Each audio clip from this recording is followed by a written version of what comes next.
It just makes me sick. It makes me disgusted. I can't believe. I wish I could have helped. I wish I could have broke down that door. In Gardner, police have now opened a criminal investigation after a 2-year-old girl dies. Tonight, that community is shocked, but some say, sadly, they're not surprised. The toddler died nearly a week after being in a hospital. Fox 4's Malik Jackson live near that apartment complex in Gardner tonight. And Malik, you had a chance to speak with a neighbor who actually has had to call police before with concerns of this child.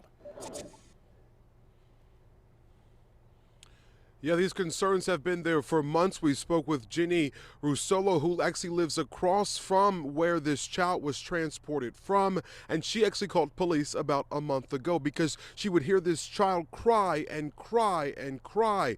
Tonight, she's a part of a criminal investigation as police here in Gardner, Kansas, search for answers. That's devastating to me.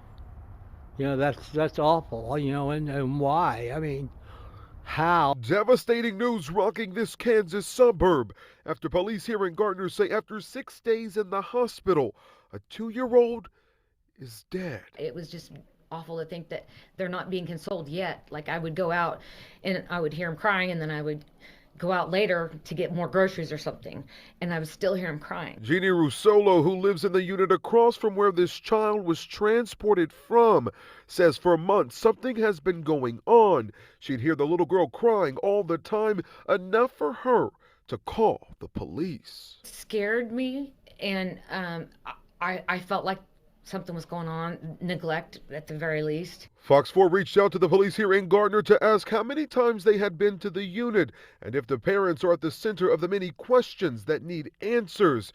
They told us all of that information is a part of their ongoing investigation. Very unsettling to me, but in this complex, it does not surprise me.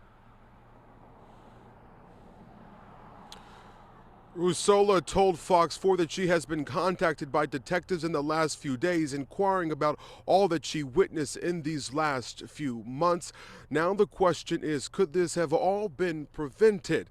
Questions Fox 4 will try to get answers to. Lauren.